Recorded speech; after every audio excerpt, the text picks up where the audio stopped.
The night of February 5th, 1976, George and Kathleen Lutz and their 3 children fled their home in Amityville, New York, and never returned. For them, the horror was over. Their living nightmare shocked audiences around the world in the Amityville Horror. But before them, another family lived in this house and were caught by the original evil. The Lutzes escaped with their lives, but the previous owners weren't so lucky. Look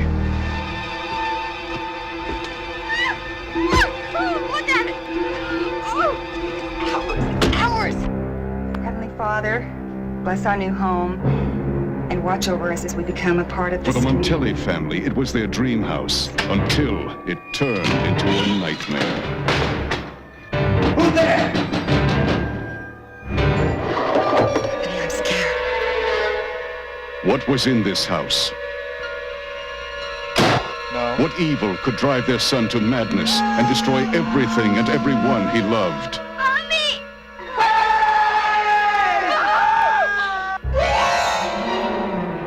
Now, Amityville 2, The Possession.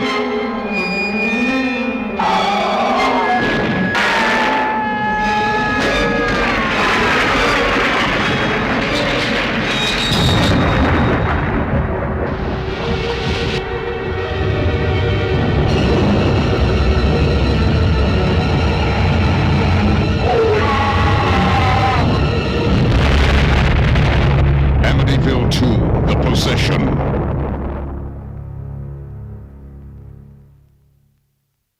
Hey guys, we're here for a very special episode to talk about Amityville 2, The Possession. We have Rob Jabbaz, director of The Sadness here. How's it going, Rob? Howdy, partner. And then we also have Art Ettinger, editor of Ultra Violet magazine. How's it going, Art? Good.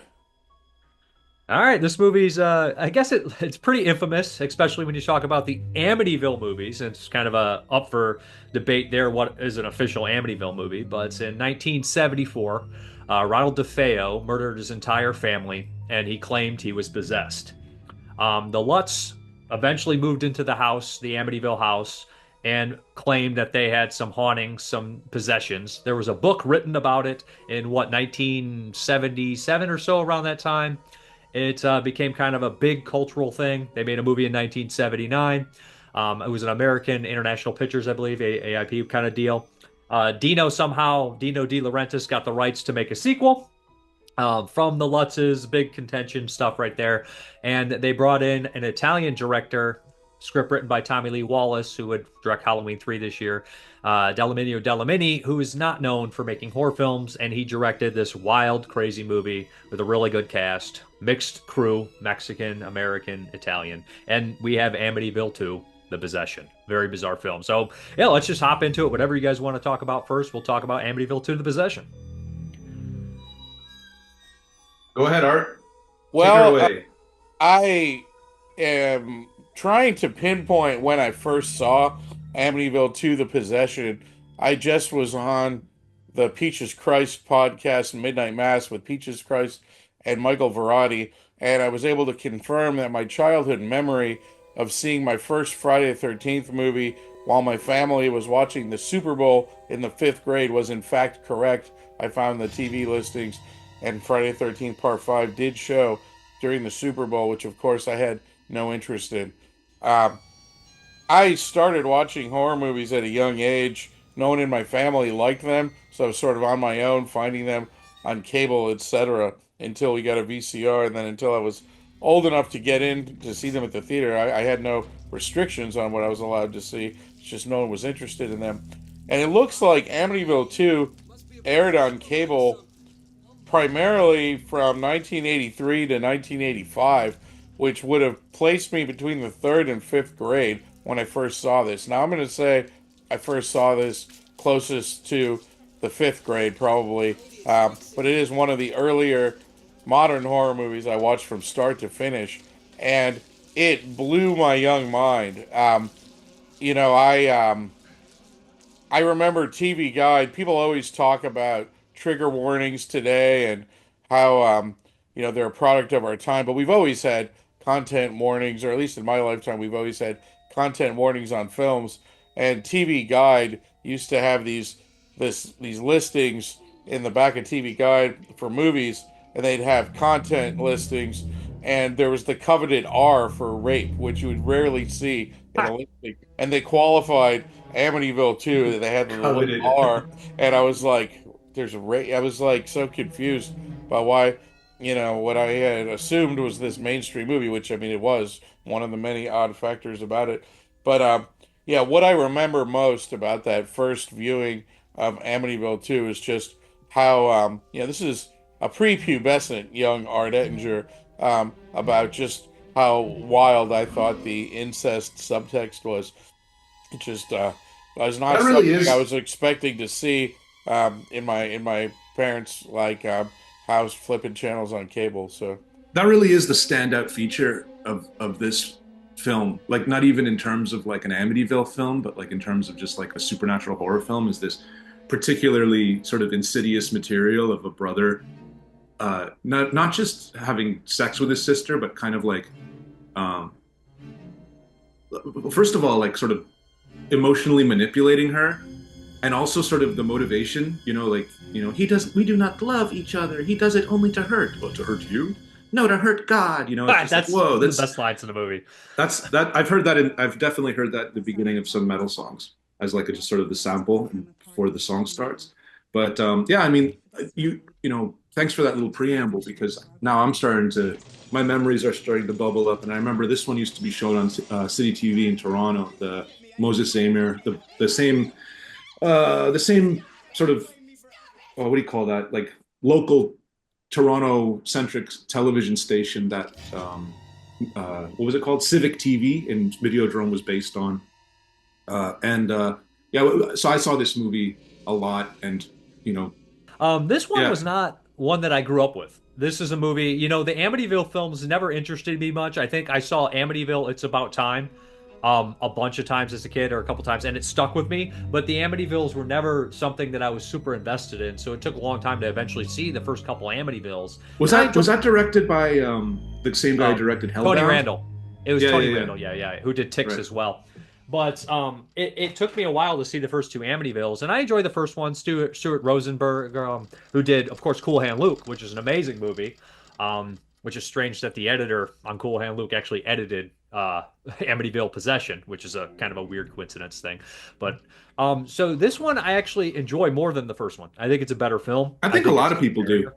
And I think that's a non-controversial opinion that this is the best one. Although when I was in Montreal at Fantasia last time at the Vinegar Syndrome table, I got into an argument with the lady, the selling lady, whatever you call that. Yeah. I was like, "Oh, you have the original one." And then someone was like thinking of buying it. I was like, "You should probably buy that, but the second one's better." And she was like, "Absolutely not." And I was like, it turned into this like contentious confrontation. But This yeah, but the nerd point off. is that a full-on nerd off. I think that the second one is often regarded as being like the best one, or at least the most like exciting one, or the most interesting one, or the most disturbing one, or something. There's some sort of superlative. it's Sure. the best. I mean, it's the best one. Yeah. And it's just eons ahead of any other Amityville movie I've seen. Except for maybe Amityville Dollhouse.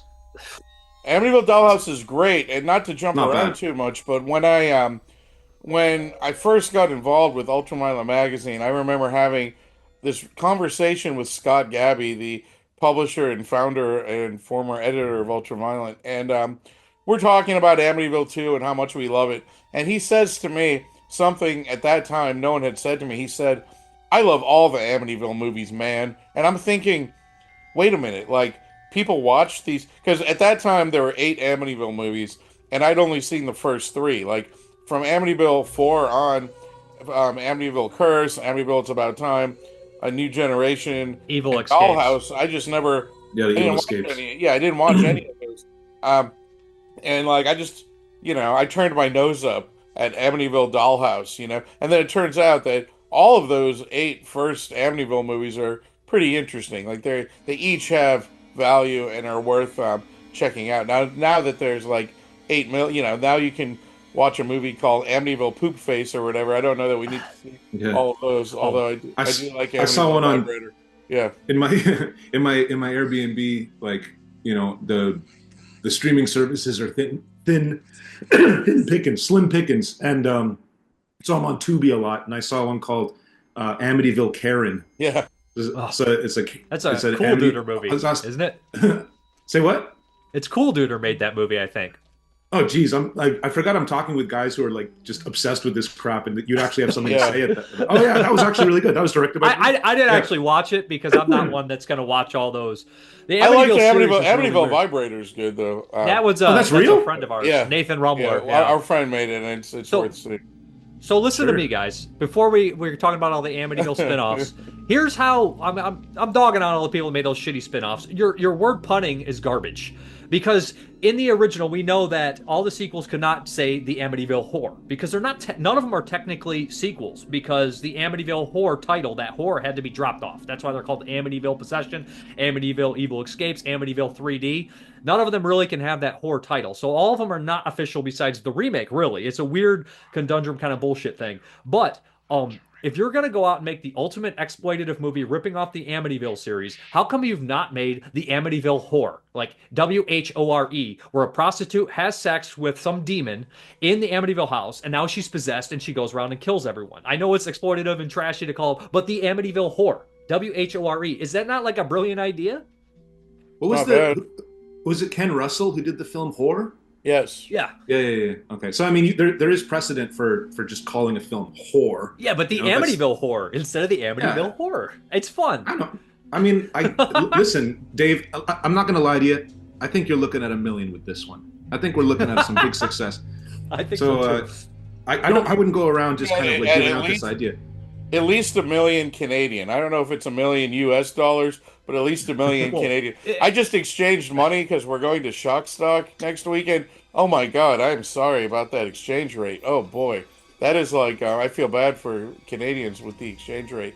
Like it's okay. It is not good right now. No, it's. I mean, I all my money is either in USD or Taiwanese NTD. So you know, I don't even have any Canadian money. So I appreciate the concern, but it's unwarranted. Art. Okay. There you go. The one thing I find kind of fascinating about this, it's one of these kind of later, kind of weird kind of mixtures. You know, like how towards the later 80s and stuff, we'd get a lot of these Italian movies that were made in America, right? And they have that weird quality about it. This is definitely an American like produced film, kind of mixed with a couple different countries, Mexican co-production and stuff, but it has an Italian flavor mixing with the Mexican stuff and the American stuff, so it really very does. Catholicism. Yeah. It's very Catholicism, and it's almost super forced in there, right? With James Olsen and a lot of the Catholic kind of guilt and all that kind of shit is very much an Italian horror film, especially the possession scenes. Well, you're throwing in a lot of things at once. One of the things that is great to have Rob here. Rob is a North American who made an Asian horror movie. Yeah. You know, so I mean, like that's a, you know, what's your perspective on the international? And it's a Mexican American co-production, Amityville 2, even though it has an Italian director. You know, as someone who made a, I don't know what the term for it is, globalist. What do you? I don't know what you want to refer to. I call this a Clyde Anderson production. You know? No, but what do you call your own? What do you call your own? What do you call your own? Like what? Like, is there one word you use to describe the international nature of the sadness? Like, what do you call that? I never even considered that. I always thought that Gareth Edwards, what's his name again? The Raid guy? Gareth Evans, right? The guy who did The Raid? Yeah. Okay, well, I always considered him to be kind of like the modern example of the foreigner in Asia who you know went like made it, just kind of found himself in a position where he was able to make a film and hit the ground running and was able to make something of value. I kind of looked up to his example when I did The Sadness. But to answer your question in terms of like what would I call that, I never even considered a term. But I'd be happy to workshop one here with you guys if you like. I mean, I don't know. I like the idea of it kind of revolving around the Fregasso pseudonym Clyde Anderson. Although I guess that does sort of imply a USA Italy connection. I don't know. I don't really. I don't got anything to add to this, fellas, in terms of creating some kind of new terminology, some new kind of nomenclature. Well, Gareth Evans is the name, by the way. I don't know if we got to the. Yeah, I think we landed on that. I said Edwards, but then I came back Okay, to cool, Evans. cool. Well, the Catholicism, like Italy has interesting politics, and when you meet Italians, they seem to either wholly embrace or wholly reject Catholicism. I mean, Catholicism is like, um, it's the Pope and stuff. Like Italy is extremely Catholic, right? And one of the things that is so fun about religious and or supernatural horror are the anti-religious scenes or the inflammatory scenes, such as he does it to hurt God. I know that when I first met Blasphemy. right blasphemy when I first met Diane Franklin, I had her sign my Amityville 2 poster, and she signed it. He does it to hurt God, Diane Franklin, which I thought A was good sport. A good yes, sport. definitely she's a good sport about it, as are other people involved with it. But no, it's definitely that's you know on the other hand, anytime you're going to deal with possession in the States or Italy or otherwise, you're going to deal with probably the idea of an exorcism, um, which, like, I can't believe they had the daughter of Hans Holzer, Alexandra Holzer, do the commentary track on the Shout Factory release of this movie. I mean, she says, like, she tries to paint herself as like a fairly like not loony type, Skeptic. but then she'll say shit like, "But yeah, no, dead people can make phone calls. Like that's totally that happens. Like it's It's a like very disturbing commentary. it's okay. Yeah, we'll get phone calls from the dead. Like as someone who doesn't believe in anything supernatural, I'm a hardcore atheist. I don't believe in ghosts or anything supernatural. I barely believe in real things. I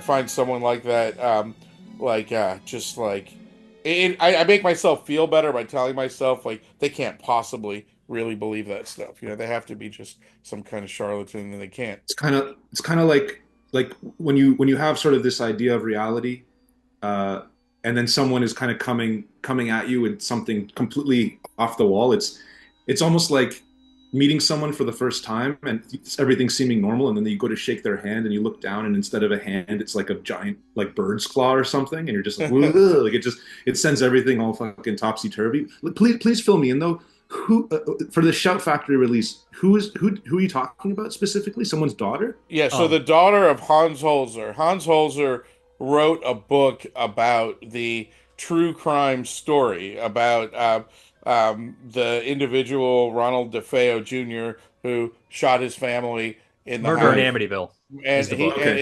but his theory is that this individual was possessed by a demon, and that's why he did these things. And his daughter does the commentary track, and she talks about some things in the movie being very Hollywood and super ridiculous, and blood would never run from a faucet. But then she'll say things like, "Oh, but dead people can call." That's well documented that dead people make phone calls and can call you. And it's like, Yeah, okay, yeah. So yeah.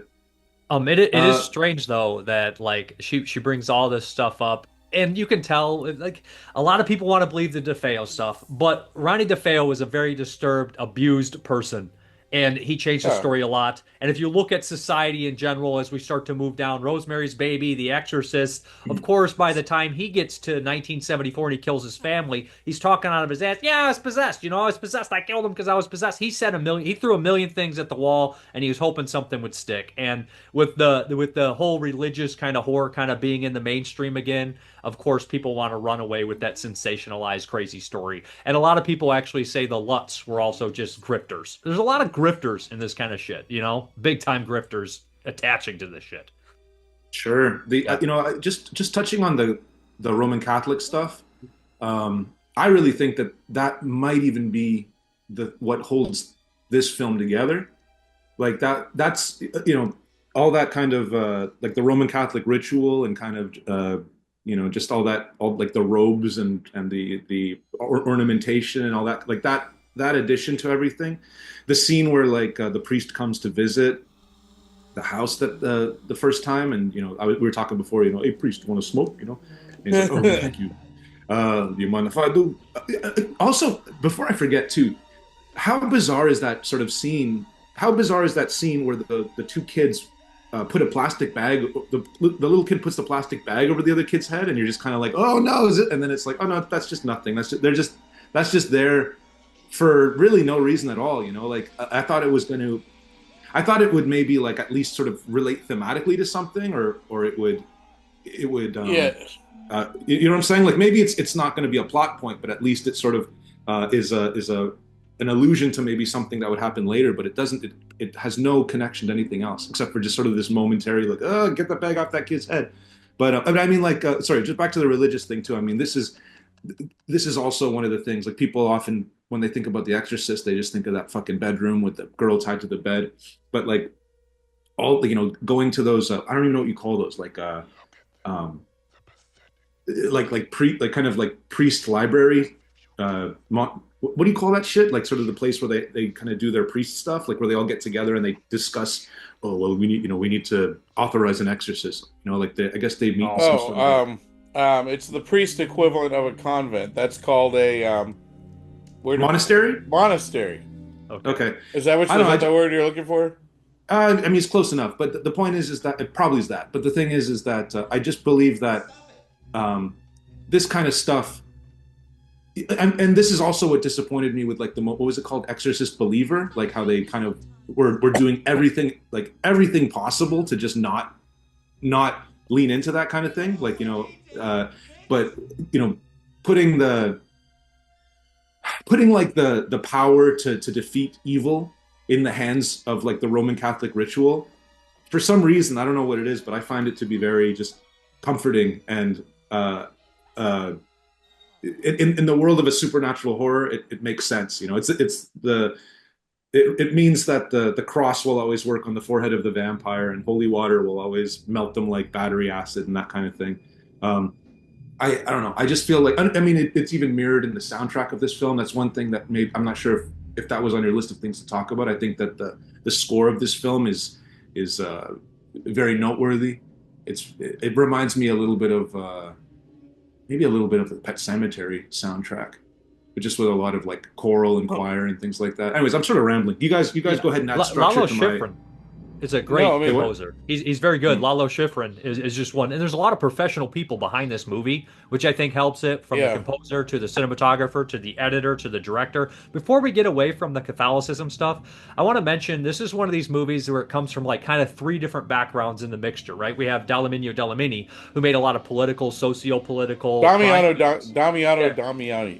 It's very hard with that name. I'll just do Delanani or Della Morte, Delamore. Yes, there we go. Yeah. But I've seen about 8 of this guy's films, and this is the only one like this. The case is closed, forget it, Goodbye and Amen. Just really great, intelligent movies. And when you watch how like the Italians do any of the religious stuff, they come from a place of knowing and believing. But Tommy Lee Wallace knew that the Lutz stuff was all bullshit. He was not a fan of the Amityville horror movie, but he was interested in the real murder case. So that's where the screenplay comes from. And then we have the writer of the book, who, say what you want, maybe he was a believer, maybe he was a grifter. And there's evidence for both, I guess, if you say like some of the lines about him making a lot of money and whatnot. But we have this weird mixture of things coming through, that we have a script that maybe somebody's more interested in the crime aspect, but it's based on an incident written by somebody who is maybe embellishing a lot of it, but it's told through the eyes of actually someone who possibly believes that this kind of stuff and is interested in this stuff. So what we get is a very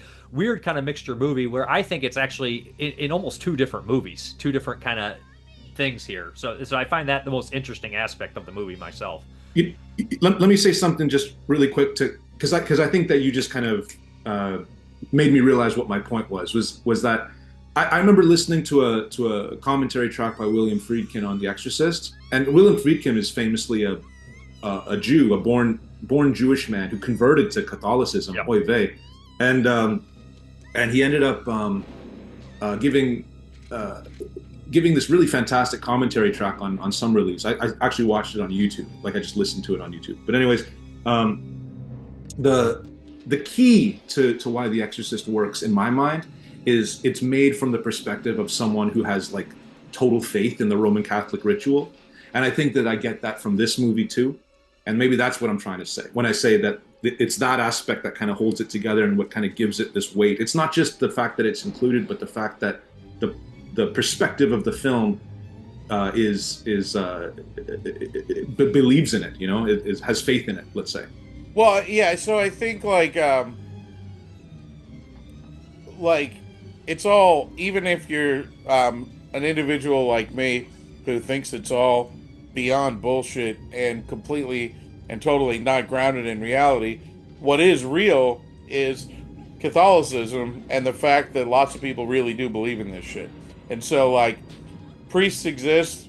The idea that priests can convene to decide to perform an exorcism, that exists. So, while it is, like, supernatural and fantastical, it's grounded in reality in as much as it's grounded on, and not just a myth, but, like, a hugely widespread accepted myth by millions of people around the world. So it's like a that grounds the movie. I do feel though in a scene like, you know, he does it to hurt God, someone's in on the joke. I mean, someone making the movie is amused by the sacrilege, you know. I mean, that is yeah, it's exciting, it's titillating. You know, that is definitely you know, something that audiences are going to roar at. But even now, you know, like I live in a city with a lot of Catholics, and I saw that movie Immaculate, and the ending of the movie Immaculate, you know, the crowd went wild. A lot of them were presumably raised Catholic. Most grown-ups reject, you know,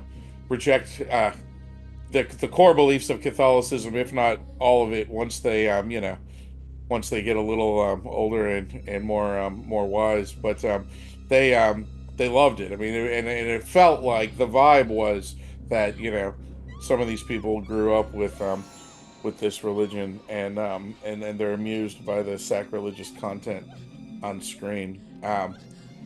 You know, this movie does have strong content for a mainstream movie.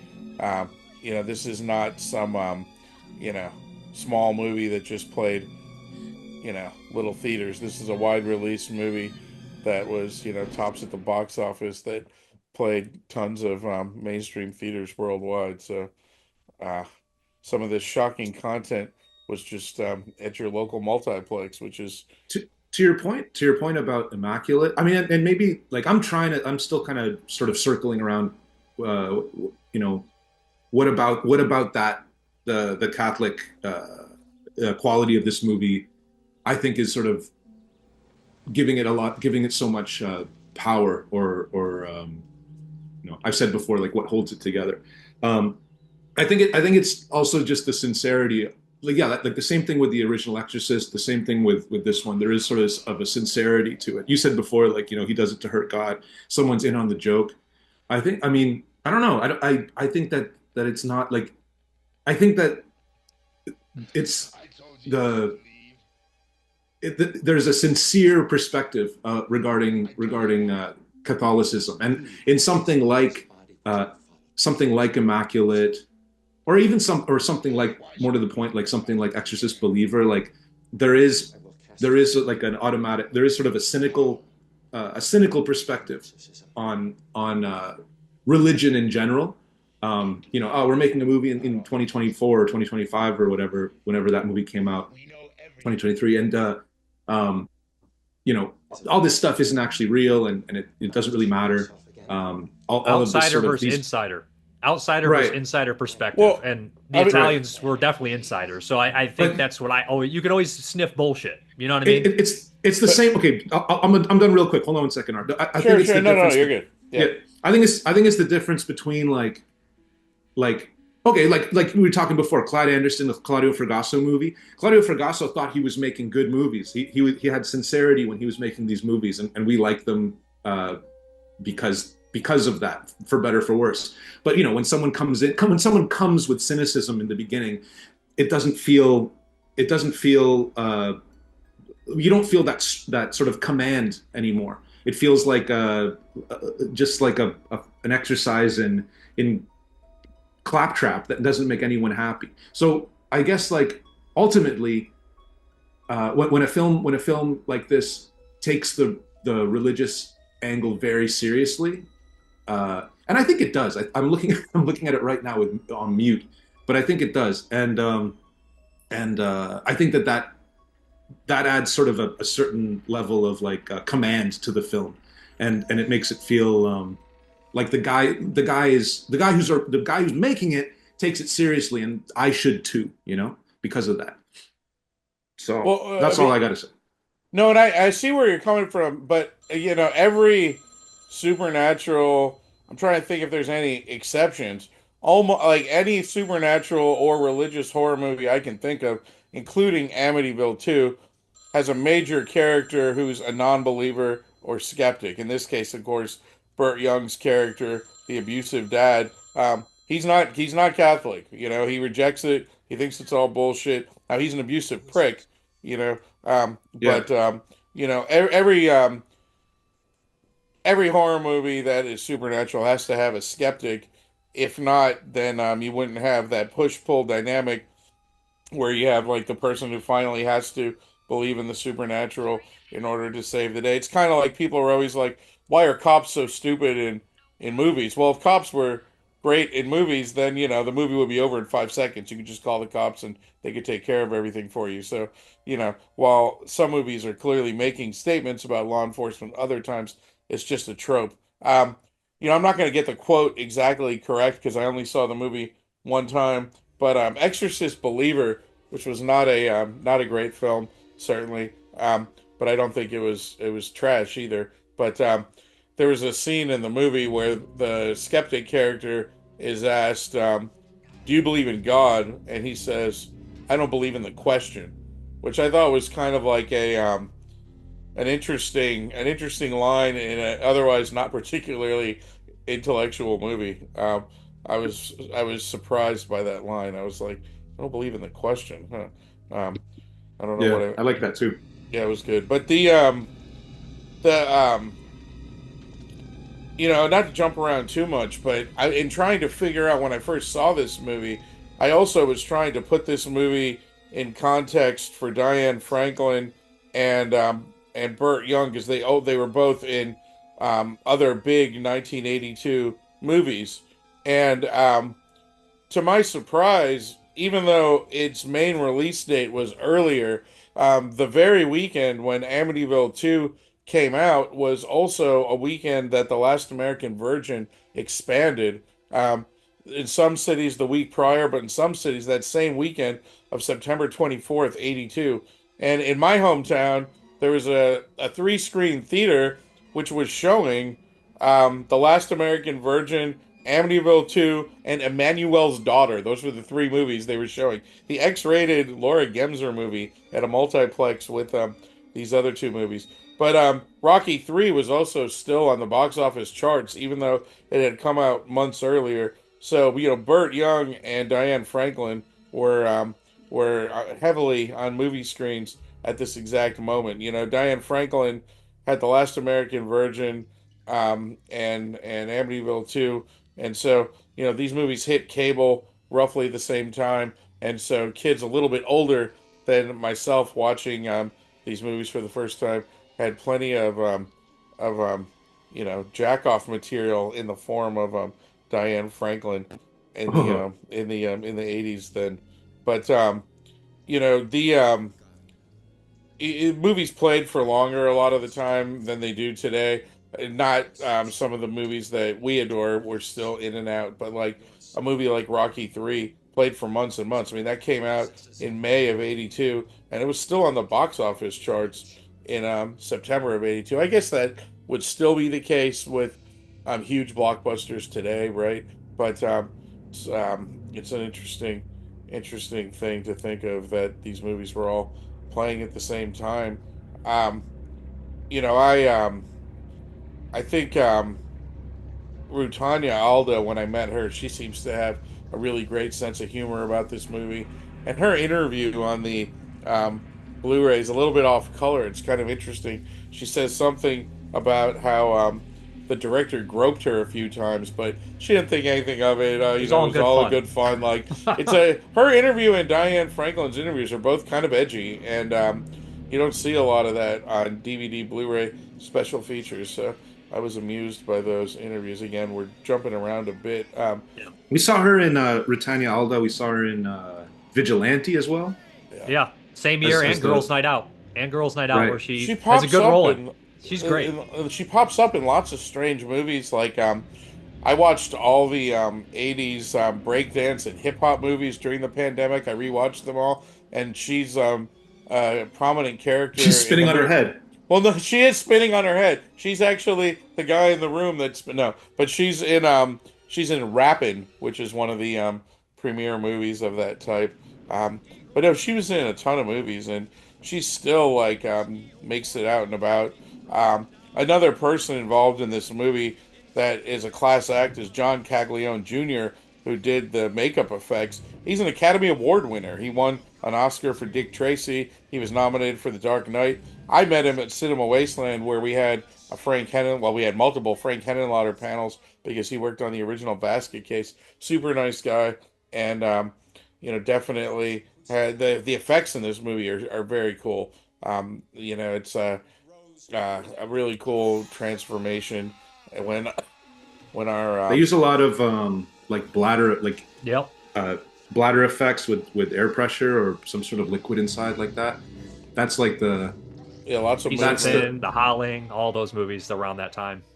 sure. And what Altered happened to states. that actor, Jack Yep. Magner, who plays Sonny? He just disappeared. He didn't. Did Firestarter, and that's it. Yeah, he did fire, but that's a real small role. Like we don't know what happened to him. Really, people know what he does for a living and where he lives, but why did he leave? I think he's decent. Yeah. There's nothing particularly earth-shattering either way about his performance. I mean, the movie has great character actor Andrew Prine in it, and I think James Olsen is great as Father Adamski. But yeah, poor Jack Magner. He could have been huge. Um, Well, I do think Andrew Prine and Moses Gunn are completely wasted. And you can tell this yeah. movie was cut to fucking ribbons. There's a bunch out of it. And if you look at Damiano's movies, Damiani, I always have trouble with the name, but he likes to push buttons. All his Mhm. movies, the social political shit, well, this is corruption here, there, everywhere. All his movies are about corruptions and how systems don't work and how they break down. So he definitely wants to have that big thing with, we don't want to give the exorcism church moment. And all that kind of stuff. And a lot of the stuff was cut. Like we know that there was an anal sex rape, which was cut from Burt Young raping Alda, and then there was an incestuous, more graphic sex scene cut. So these button pushing subjects, he definitely does want to push the Yeah. envelope when it comes to it. And if he's making a horror movie, he said, I don't know if I'd ever want to make another one, but he definitely wanted to push into the what makes a horror movie when he made one. So Yeah. just The looking at rape is that, it fits referenced definitely still. with It's him. just yeah, like Yeah, the we Yeah. rape hear of it. the mom is referenced, Yeah. but we don't. Yeah. We I think certainly he don't tries to see. force it on her. I think Daddy Right, wants to make love with Mommy. right. But yeah, no, I mean he's right. Like the director Damien Demento. What's his name again? It's so hard to say. Damiano Damiano, Damiani. Damiani. Damiani. I'm not gonna have any problem with that as we move forward. Anyways, yeah, like he gets it, and I actually can relate to him because I realize that like those kinds of if you're trying to make a horror movie, you really need to think of what's going to horrify audiences, especially like sort of in the context of all these other horror movies.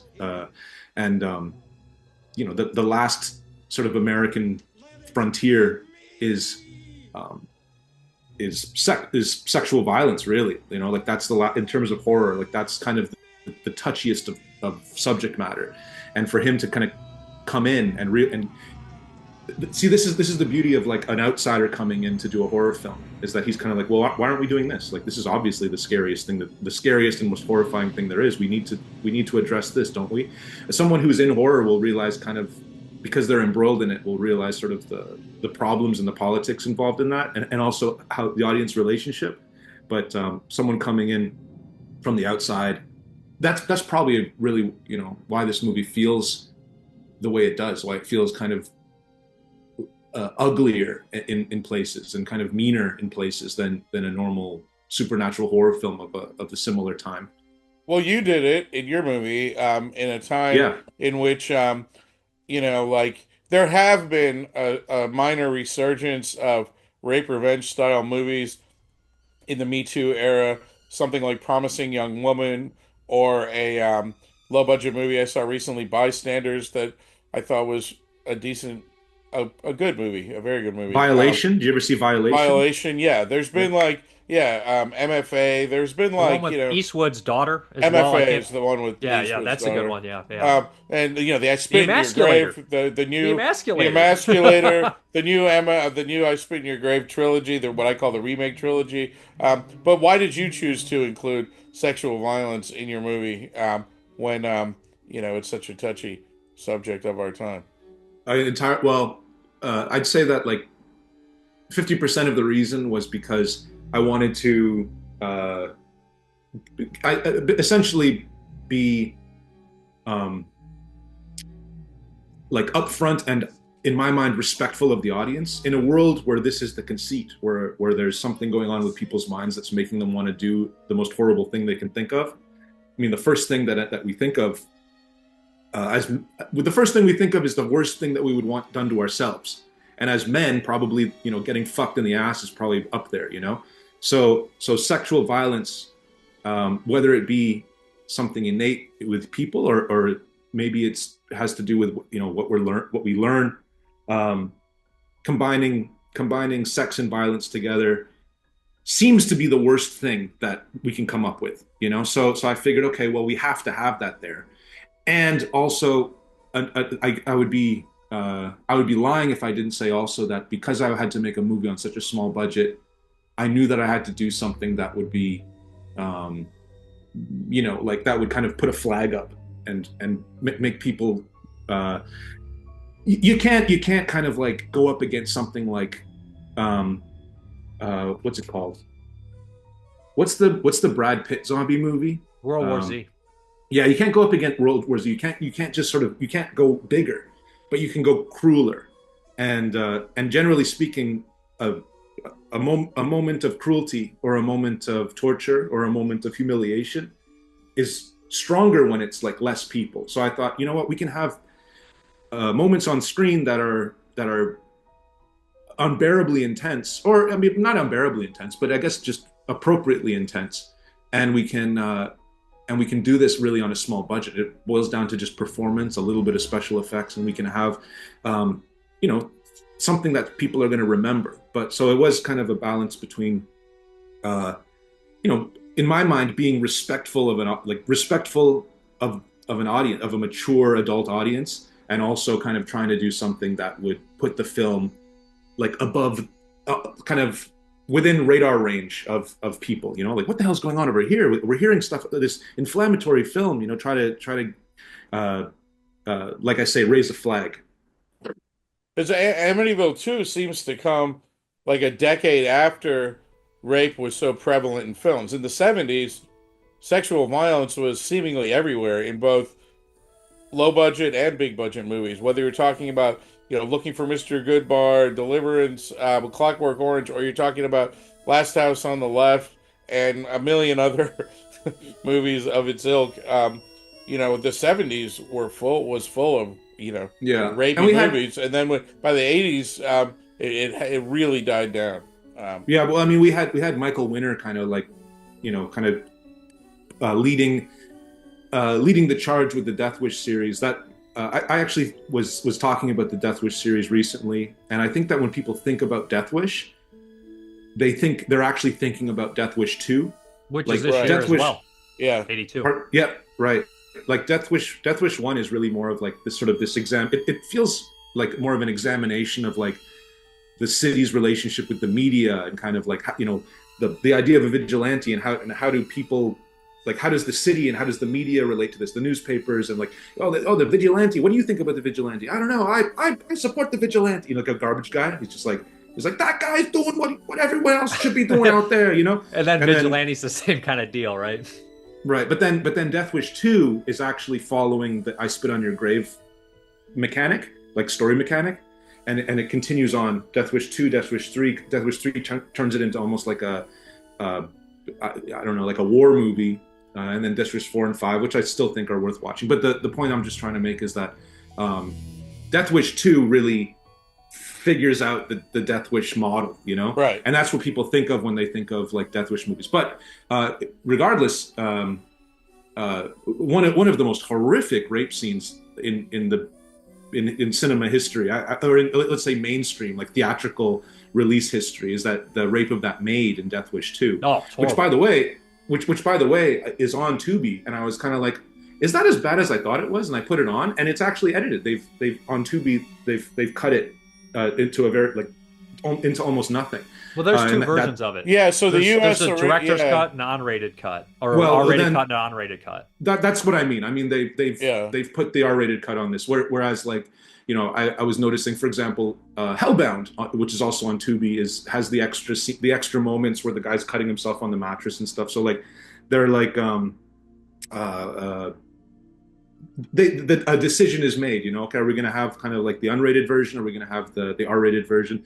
With Death Wish 2, they went with the R-rated version, which well, you know, anyways. Yeah, no, they don't like that for sure. I did want to mention more about the vigilantism when we're getting to 82. There's a lot of it. Fighting Back, Vigilante, Death Wish 2, The Seduction, Class of 1984. This even has some look at it, vigilantism, if you take the fact that he's going to kill his abusive father and goes too far. But there's a lot of vigilantism in the early 80s still going on. Big stuff. You got to take the law into your own hands. The only justice a man really has is the justice he takes. Yeah, all I know is that when I finally watched I Spit on Your Grave as a child in about the 7th or 8th grade, that's when I realized how much I love a good romantic comedy. I'm like, this is really the genre for me. And from that moment forward, I became a big fan of the romantic comedy subgenre. Oftentimes referred to as the rape revenge subgenre. But yeah, you know, and now that I'm thinking about it time frame wise, Amityville 2 might have been one of the earliest exposures I had to an edgy sexual violence type sequence, because I would not have seen, I don't think I saw Last House on the Left until the 6th grade, whereas Amityville 2 apparently I would have seen in the 5th grade if these at the latest, if these TV listings are doing me a solid. So the interesting thing about this is the interesting thing, is that it's not really like, there's not like a rape in this movie. There's like, it's an emotional manipulation of a vulnerable girl by someone who she trusts, which makes it especially sadistic, you know, because it's like, there's even that scene where she's like, you know, I'm confused, you know, like why won't you touch me anymore? Like she wants more, you know, like that's where he's gotten her. And then he's like, get out of here, you fucking stupid bitch, or whatever he says to her. And she's like, never say that to me again. I don't want you touching me anymore. And it's like, wow, and then that scene where like the camera kind of goes in when he's hugging her on his birthday, and the camera goes in to show him caressing her, and the mother, the sort of the push in on the mother, kind of her smile fading. Like, it's really great. And it's really awful. And you know, all you're thinking is just this poor girl. It goes beyond an assault, because at least in an assault she knows that she's being hurt, but this is something where she's being sort of fundamentally kind of wrecked, you know. And then the mother says, don't you realize what you've done? Like, don't you realize this horrible thing that you've done? But you know, okay, here's the thing. They blame the female in the Catholicism, not the male, for doing it, right? Of course, they're religious. It's the female, the daughter's fault, not the son's fault. They're probably going to get around to it. You know, they're probably going to get around to it. But point taken. One thing we should say, you know, we're kind of being very complimentary, and we're kind of sucking off this movie. I mean, really, like when it gets to like the 3rd act and it just turns into sort of like a crappy sort of Exorcist ripoff with some fair, like, I like the special effects in this movie, but like if you showed this to like one of your normie friends and you saw like the end part where he's like tearing off his face with the 2 fake arms tearing off the face of the fake head and all that kind of stuff, they'd be kind of like, come on, man, like this ain't it. This isn't like a high quality film. This is sort of a schlocky kind of you know. Well, you know, I mean, it is what, like a Dino De Laurentiis. Well, actually, Dino De Laurentiis had some good shit, didn't he? But anyways, yeah, like it really kind of loses sort of the whatever kind of prestige that it kind of built up in the first 2 acts. It kind of loses in the 3rd act. 3rd act's a mess. But I still like it. I still think it's great. You guys are hurting me to my core. I would rather watch Amityville 2, The Possession, over The Exorcist any day. This Really? movie's a class act. The effects are cool, and I mean the shit's not real. The head spinning around in The Exorcist isn't real, just like the melty face in this isn't real. It's just a matter of preference. I mean, we do have an Academy Award winning artist at the helm of these admittedly goofy looking effects, but I mean, I don't know what a possessed head demon looks like because it's not a thing. But the The Well, I effects guess don't bother me. It's the but I pacing and the random characters like Moses Gunn being like, "Okay, I'll help you move this body." He mm, has no I, development. It's just sloppy. I think uh, I don't know about like I'm not sure that I agree with that 100%. Like I mean, I do think that the movie becomes sloppy towards the end, but really just regarding the special effects, it's not that they're low quality. It's not that at all. It's that it's a monster. It's that he's literally transforming yeah. into a monster. It's Well, a ghoulie. so Yeah. it's a what but none of it's real. So it's like when you watch the extra. So there was I don't remember what year it was. There was a big theatrical reissue of the original Yeah. Exorcist. There's been more than one, but there was a big one. I don't care enough about the Exorcist to be able to tell you what year that was. When I saw that in a giant theater full of contemporary people, a lot of whom presumably hadn't seen the movie before, They laughed. the thing that they laughed, but the thing that shocked them the most, right? I think what is most effective in that movie now is just like the little girl saying all this sacrilegious shit. Like it freaks people out. You're not used to in a movie having a young girl say those things. And I think those scenes are really what the audience got a little quiet during. But you know what? Like I've always thought that that were lied to by former generations. No one was afraid to take a fucking shower after they saw Psycho. Psycho is basically a comedy, right? It's a great movie. No one will what's like our generation or the generation before us. Like people are gonna lie to their children and say that they saw Saw and they couldn't sleep for a month. Fuck you. But these movies are roller coaster rides for most people. Maybe some weirdo gets like traumatized by a little girl's head spinning around. But unless you believe in that stuff or like it's a great movie, but it's a fun movie. Like it's an Hey man, entertaining movie. If The Exorcist was Last House on Dead End Street, it would have that fan base. But it's not. It's The Exorcist. It's a fun mainstream, very mainstream movie. And I understand that there were images that freaked people out or whatever. But like no one had a sleep disorder after seeing it, and people still took showers in 1960. Most people, I believe, you know. yeah, but I mean, people still. I mean, I don't think that you can. You can uh, debate the fact that people were nervous about getting into the water after they saw Jaws. I mean, Well, that's sharks are real, And but that's a little different. That's a little bit different because sharks do fucking bite people's legs off. yeah. You know, But I mean, like even but I think that people even getting to like a lake in northern Ontario and just being in water where yeah, they can't see, like they're just thinking like, oh God, what if a shark bit me? yeah. I mean, you get in your head about that shit. Like, obviously, like sharks are real, but they're not real in Lake Ontario, right? So, people are but stupid though. People are stupid. They well, might think that there's sharks in hey Lake man, Ontario. I I used to think there were sharks in the fucking swimming pool. Yeah. I used to go to a swimming pool. I'd be like, fuck, I'm gonna get bit by a fucking shark. And it's like, of course, it's not real, but I mean, this kind of stuff is beyond intellectual thought. It's just kind of like animal instinct, fucking And, lizard, fucking vertebrae shit. Yeah. and maybe But I can't. Maybe I'm not the norm, but I have met other fans. Like horror movies reeled me in at a young age, but I wasn't particularly scared of them. Like I just was thrilled by them, excited by them. I loved them. I don't know necessarily why or what my attraction was, but like one of the first horror movies I saw from start to finish was also from this year, Poltergeist. And I just loved it. I just was excited by it, but I didn't believe that there were fucking ghosts in the TV or like I didn't lose any sleep over it. I just thought it was a You know, fun movie, you but know? I want to do something about the religious horror. But go ahead. Go ahead before we I was move just on. I was just gonna say that like you know what we just talked about the Poltergeist series on my little rinky dink podcast that I do with Johnny Ryan, the Public Figures podcast. Watch it or listen to it, whatever.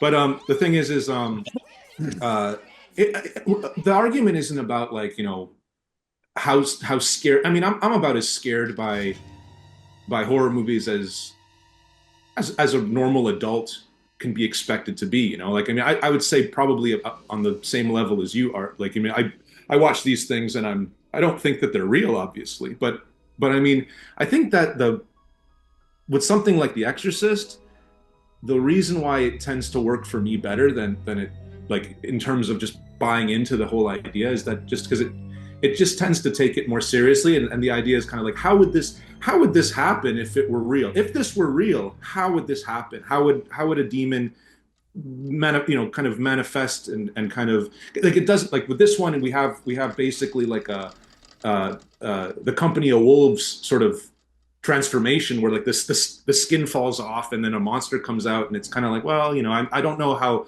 biologically that would work. I mean, like is the demon actually getting into the cells and like actually like creating like spontaneous cell division, and whereas sort of just if it's just a chemical kind of thing, they actually do a great job in Exorcist 3 explaining how the Gemini killer goes back into what's his face's Father, what's the name of that? Harris. It's Harris, yes. Jason Miller. Yeah, Jason Miller. Yeah, goes into Jason Miller's head and reactivates his brain, kind of re-stimulates the production of brain chemistry. And we really get it. I mean, this is Exorcist 3, and it's just a line of dialogue, but it's really like explaining maybe how first of all, you have to take the conceit that a spirit is real, and like and how how much can a sort of a motivated spirit like reactivate a dead body, and I think that those, like, The Exorcist, part 1 and part 3 anyhow, are fairly consistent in terms of like, it's never stated on screen, except for maybe that part, but just sort of this idea of like, what are the limitations of a demon, being kind of very sort of, what's the word, like reserved and just taking that whole thing seriously when you're coming up with kind of the mythology of almost the film. A scientific approach to the possession. Sure. But anyway, all this to say, I'm getting into the weeds. I'm just saying that like it's a matter of like it's not a matter of like actually believing it and buying into it. It's just a matter of kind of like the suspension of disbelief while I'm watching the movie, kind of being like, okay, well, this is the world they're giving me. This is the world they're giving me, and like, if this were real, does this feel like pretty much how it would be? In the same sense, like you have to kind of also buy into the idea of like, this is a world where Catholicism is real. God exists in the way that Catholics believe it. Crucifixes work to ward off evil. Holy water is sacred and can melt vampires like battery acid. Like, this is the universe that we're in when we set foot in these films, right? So I don't know. I think that maybe I'm just coming at it from a different perspective. It's not a matter of like what's more scary or what's less scary. I guess it's just more what seems more realistic within the context of this world that we open up the film with. You know what I mean? But before I move on from that stuff, I can see what you mean, though. It definitely is a little bit more, hammy at the end of the movie. But so in 1968, we have, Rosemary's Baby. 73, we have The Exorcist. We have The Omen. So people actually started becoming more possessed. They were claiming possession. The Catholic Church started looking at possession more seriously. So these movies actually did have an effect on the populace. The person of art that doesn't have any belief obviously is going to laugh and scoff at this kind of stuff, but people really did buy into this shit, or at least use it as a scapegoat for their own violent actions. And as we get into the early 80s, we're starting to see more stuff push forward into the kind of supernatural research aspects, like The Entity, that's supposedly based on a true story. Poltergeist supposedly has some sort of scientific kind of approach to it, and The Possession, Amityville 2, is supposedly a true story, although that kind of supposedly true story, but obviously the murders were real. So we're kind of looking into the aspect of kind of telling the audience that these things are more possible than before. If that makes any sense. Entity remake coming down the pike, by the way, gentlemen. Really? I just really the accountant for my new film is just got done. The last job that she did was for an Entity remake, remaking the novel, like the whatever that book was that it was based upon. I think it was Frank called D. Felita. Frank D. Felita book. It's a good book. It's a good book, actually. I read that book. Yeah. Before I forget, I do want to mention the cinematography is really good. There's a lot of professional people, like I said. The cinematographer worked with Argento, Aldo Lado, and he actually worked with our director here before. So I mean, like that one kind of shot where we had the kind of steady or whatever follows him up and goes around and kind of ends on his face, where we see that upside down, where he's kind of being possessed for the first time going through the house. It's really cool. And then later on, like going into his stomach, and his stomach kind of like sucking in and coming in and coming out again, and the camera's like going in and out like that. The scene where he actually walks through the house and the camera stops and it kind of goes above him and then kind of rests down on his face. I was just like, oh, that was one moment when you're watching, you're just like, that's a pretty damn good shot for 1982. We didn't have the kind of stuff that they so wildly available, you know. Just even in the more sort of conservative moments, like the cinematography in this film is very, very, very sophisticated, and like this is not a movie made by amateurs. These are like very good classically trained like cinematography people. That wily stuff, like the camera going over, like that just sort of accentuates the point. But even like contained chaos, really, it's chaotic, but it's also controlled chaos. It's just really well done. One of my favorite scenes in the film is when, I think in an ironic way, is when the boy hugs the father on his birthday. Like it's his birthday, and it's like he goes and he hugs his father, and they all family clap. They're like, yay! Yeah. It's so funny. I got to mention how good the cast is. I just want to give some love to Burt Young because he has that like underlining feel of violence, right? He's an actor that you could see. Sometimes it's a little comical when you're Rocky. He's like, oh, it's Paulie. He's an idiot. You know, he's a goofball. But he always has that little bit of violence underneath him. If it's in the Peckinpah movies or even stupid stuff like Blood Beach, he's just got that intensity about him. He's got it. And he's great. And he's looked 107 the day he was born, but man, he aged well. I mean, when you look like that, and Alda's great too. She seems like she's that kind of almost Shelley Duvall, kind of just holding on to that straw, barely being able to survive in that. And and Dia Franklin's excellent too. Those three, I think, are by far the standouts to me. The family stuff, I really like the family drama, and that's why when we kind of lose the family after the murder scene, which I like how it's done, it kind of loses some steam for me. Yeah, the strength of the movie is that family. You're right. Like that's the most interesting part. And when you lose it, and it's just sort of this jail interviews, and and then we kind of get into the priest's kind of story a little more. It's not nearly as compelling. The family is the most interesting thing about this film for sure. For sure. I just think that a lot of horror movies slow down near the end, and this one just never has felt that way for me. It's pretty well paced. I see so many movies every year where like near the end there's like a 10 to 20 minute just where they don't know what to do before the climax, and I don't know. I don't get that with this one, but I don't think it slows down. It definitely just switches gears. It doesn't slow down. It definitely doesn't slow down. It actually might go too fast at the end because there's so much crazy shit hitting you. But I like that. I'm never bored. Never bored. There's a lot of stuff going on towards the end. It's just that we got so invested in this family, and all of a sudden they're not there no more, and we're just kind of like, oh, well, okay, this is something else. I do think them being killed is when that scene first happens, you're like, is this a dream? Like, it's kind of shocking for them all to get killed off before like the end of the movie. It's kind of like we're not used to that. We see the apparition of Diane Franklin come in during the exorcism, and she's like, "You wanted it." She's like dressed to ridiculous levels, like with whorish makeup. That part's so funny. That's also a good part. I think the big cast, though, the family carries the movie. There's I said, there's a scene in here I want to mention in the very beginning. I think that's Danny Aiello's kid. I think it is that mover. I think that's him who goes in the cellar and he's like, "What's that on?" He's like, "Shit." It's like shit. That whole scene where he gets covered in the crap under the crawl space with all the flies. Yeah, that's just so insane. Like, I think most people will be like, "We're out of here. We're done. We're getting the fuck out of here." I think it might actually. Well, it's Danny Aiello the third, right? Yeah, that's his kid, I think. Right. It is. I don't know if that's. I know he's in it, and he looks just like him, and it's got to be him. He's not really an actor. He did more behind the camera stuff. Yeah, no, he was a stunt performer. I got him up on my phone right now. One of the things that I don't want to forget to mention is this movie knocked E.T. out of the #1 box office spot, which was a nice. huge deal. So, fuck you, E.T. was #1 that weekend, and both The Last American Virgin and Rocky 3 are still on the charts that week, which is pretty cool. American Virgin's awesome.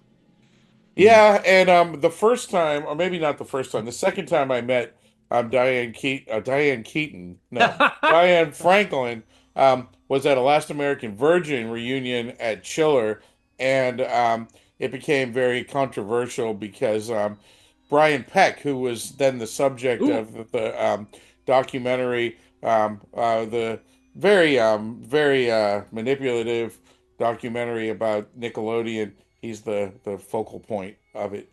But yeah, I have a photo with the Last American Virgin cast, including Diane Franklin and Brian Peck. So Brian Peck, you mean Scuzz. famed American child molester? Yes. Oh, okay, right. Yes. Yeah. You know, I have strong opinions about that documentary that maybe we don't have to talk about here and now.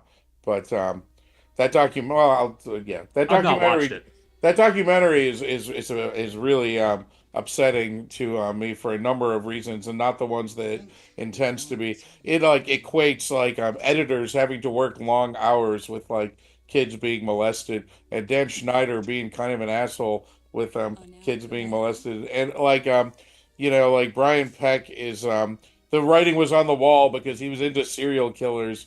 There's like a lot of uncool shit in that I've not seen documentary. And then they condemn the people who wrote letters of support for Brian Peck. So now not only are you you're not allowed to defend or be on the side of someone accused of a heinous crime. Like they go after Joanna Kearns, the mom from Growing Pains, because she wrote a letter in support of Brian Peck. This is this trickles down to my clients. I am a public defender. I represent people accused of crimes for a living, and it really this documentary pushed a lot of buttons in that it was very, very manipulative, and I think very unfair and destructive to very important social issues. But now I'm getting on a pedestal that I don't need to be on, and you don't need to. No, that's good.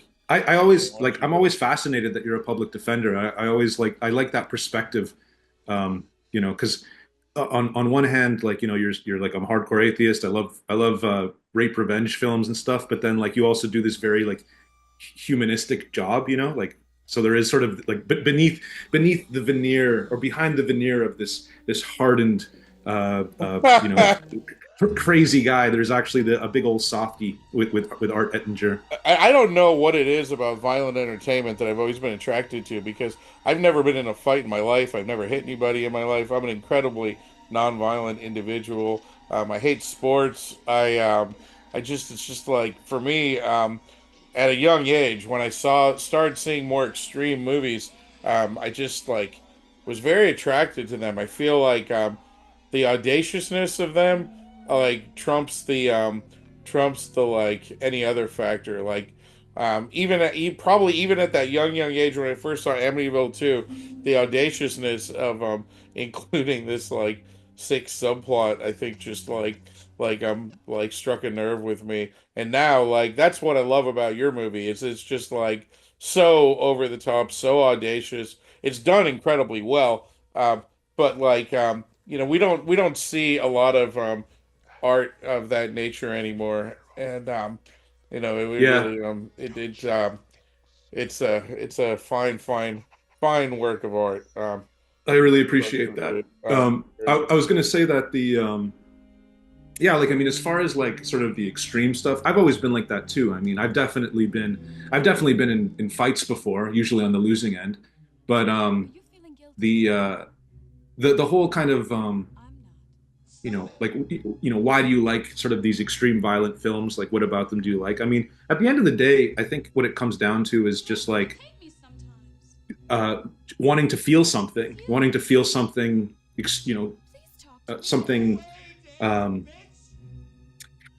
lack of a better term, like rich in flavor, like a strong feeling, a strong emotion, and feel heartbreak or feel sort of vicariously feel like some awful humiliation, and then maybe if the movie and getting that really wraps you up in sort of the story, and that's really what it boils down. And also kind of detach yourself and kind of admire how a filmmaker was able to kind of make you feel that, from a filmmaker's perspective. I look at stuff, you can compare something like a Gaspar Noé movie, and then something like I don't know, Jennifer is Missing. Is that what that movie's called? Jennifer is Missing. Megan is Missing. My bad. Yeah. Or August Underground. I know that you're friends with is it Fred Vogel. Mike Fred Vogel. My bad. Yeah. I'm in. Alana and I are in Mortem. We're in the second August Underground movie. But right, but you see how there's sort of like in terms of content, it's there, but there's also sort of a level of like artistry, like artfulness, as probably a better way to put it. That sort of modulation of artfulness is sort of where things get really interesting for me. Like, how can we talk about something audacious and a taboo, let's say, and then also how graphic can we get, and then also how can we kind of make it acceptable in terms of like basically by virtue of being artful with it, or making it at least feel like something that's worth making. These are the kinds of the things that make me. I mean, I'm working on something right now that's like hopefully something that's going to go beyond anything that you saw in The Sadness. But I'm thinking about kind of like not only how it's going to appear on the screen, but also like how I have to explain this to like an American crew and American actors, and let them know that, if you just trust me on this, we're going to make something that we don't regret making. That actually I'm finding is a part of directing that before, like in Taiwan, it was pretty much just like, okay, tell, you guys do this, and they go and they do it, as long as like the contract is signed. But I feel like in America, like you have to kind of deal with people individually and kind of talk with them and get them prepared to do stuff, and let them know that this is something that, we're going to come out on the other end of this smiling and proud of what we made. You really have to be like a North Star and kind of give a lot of motivational talks and stuff, like, and I'm enjoying it. I'm having a good time. Making films in America is a new experience, but I feel like I'm doing a decent job so far. I mean, we'll see when we start shooting, but so far the prep's been good. Great. Anyway. Speaking of that, do we want to do any shout outs before we kind of close out this, unless anybody has any more information on Amityville 2 Possession? Oh, I forgot we were talking about that. Yeah. Shout outs. Not really. Listen to me and Johnny. Plugs. Listen to me and Johnny Ryan's podcast, the Public Figures podcast. We talk about some stuff. You're not going to believe it, guys. It's two white guys.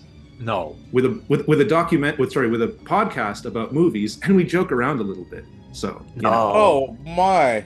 You guys got beards? We both got beards. Both of us. It's perfect. There's never been anything like that ever again. It's revolutionary, really, in the podcast sphere. All right, that's it. That's Sorry. That's all. I just wrote my 1500th record review for Razor Cake, which I'm very proud of. Razor Cake comes out 6 times a year. I've been reviewing records first for Punk Planet and then for Razor Cake. I'm very proud of that number. I have audio commentaries that are coming out that I don't think I'm allowed to talk about yet. The most recent ones that were released, I have a on-camera interview with Lydia Lunch on a Saturn's Core release. They released 2 of her short films, and that includes an on-camera interview with her that we did. And I have the Error 4444 commentary tracks that came out relatively recently. I guess the most recent commentary track that I was involved in was Her Vengeance for Vinegar Great Syndrome. film. That came out recently. And we did that commentary track. Bruce Holochek and I invited Ryan Smith to participate in that, and I'm very happy with how that came out. So yeah, lots of commentary tracks, hoping to have a new issue of Ultraviolet before magazines die altogether. No, I'm kidding. Magazines will never die altogether, but it has been a while for us since we've had a new issue, and we are hard at work on one. But yeah, no, it's a pleasure being on your show. I had a really good time discussing this movie with yet another, romantic comedy element to it. So Appreciate you guys being on here, guys. Cool. Are we done? Yeah, we're done. All right. See you later, everybody. See ya. take it easy. Come on. They'll understand it wasn't your fault. We'll make them understand.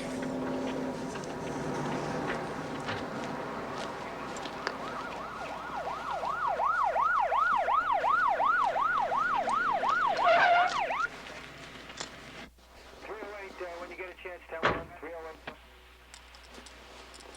Aviation 5,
Lord of my life, do not forsake me.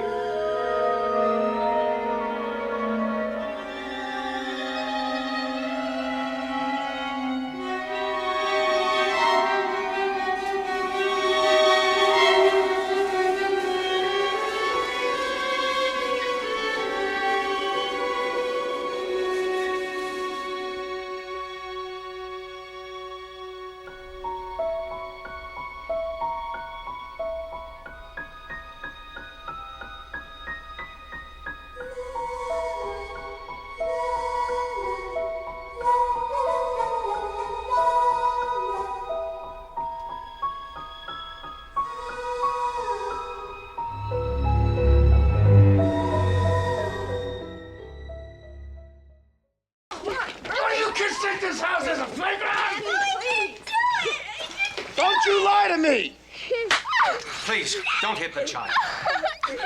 Mister, this isn't your business, you hear that? I raise my children the way I see fit. Now you do what you gotta do and go. Anthony!